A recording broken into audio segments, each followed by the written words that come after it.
and welcome to another Justice video.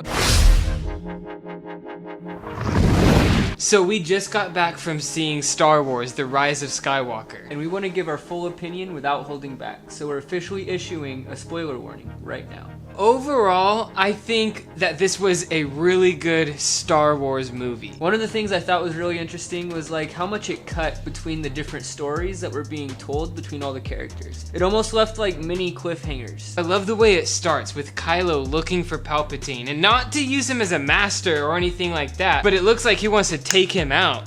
He wants to be the top dog. And right when it seems like Palpatine's gonna give you like some really interesting information, all of a sudden it jumps to Rey doing her like Jedi training under Leia of all people. Yeah, I'm sorry, it was so cool to find out that Leia was finishing her Jedi training. Not a lot of people are used to thinking of her as a Jedi. That's why a lot of people were like kind of thrown off when she did that float through space thing. Yeah, in the last movie. We saw some force powers too that we're not used to seeing in the other movies, like Rey healing the giant serpent. Without giving any like spoilers for The Mandalorian, there have been things set up that show how these new force abilities could probably be possible. It's cool that they're already connecting things like that, you know? Yeah. Something interesting they showed, there was a point where they were trying to get spy information. They get attacked by a whole bunch of First Order ships. And how they got away was by warp jumping. So they'd like do a short warp to one spot, fight a little bit, short warp to another spot, fight a little bit. I feel like that was something that wasn't really seen in the other Star Wars movies. It was mostly just like long jump to a destination. Once you get there, hope you're safe sort of deal. That kind of pinpoint accuracy was insane. Like they were just like going right into the middle of forest. So we learned from the intel that this spy gathered that the First Order has been having its strings pulled by Palpatine the entire time. They have an entire fleet of like super ships that just like rise from the ocean. Another crazy thing we find out is that Palpatine created Snoke using like I guess cloning technology and things like that. That's what it seemed like. His planet was like the lightning version of the lava planet. That's interesting. I didn't think about that. Yeah. Speaking of the lightning, something I thought was like really interesting foreshadowing. There was a point where Rey was trying to like force pull a transport ship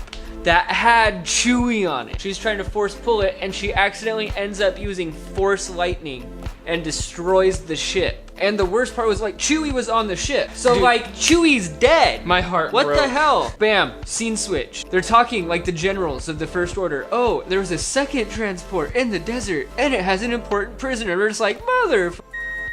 We finally get the big Rey reveal. The big reveal that many people have been waiting for years. We finally find out who Rey's parents were. And it turns out that her father was Palpatine's son. And they did leave her on that planet, but it was to save her. And I think it was really nice, like the whole like redemption arc with Kylo Ren. Like they had the battle on the crashed remains of the Death Star. She kills Kylo Ren right at the moment that Leia dies.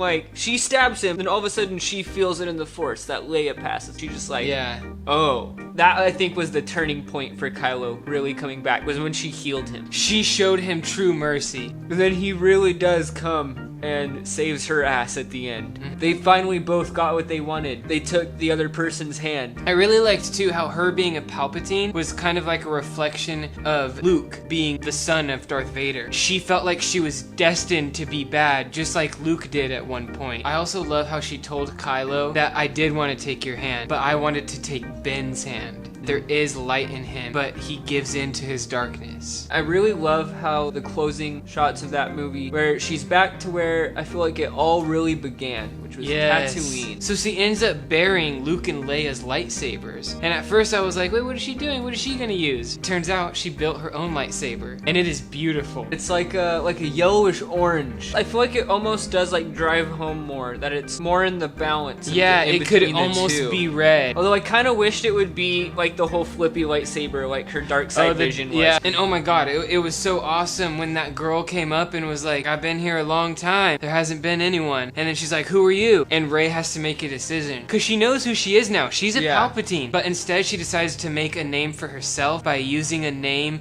that meant so much good. So she tells the old woman, that she's Rey Skywalker. That is a way to close a series. And it was really, really sad that Kylo had to die, but her continuing the Skywalker name, they live through her, and so does every other Jedi. And on that note, check us out on Facebook and Instagram at Justice Band, and on Twitter at Injustice We Stand. Don't forget to like, comment, and subscribe if you're digging the content. I hope everyone out there has an excellent week, and until next time, catch you on the flip.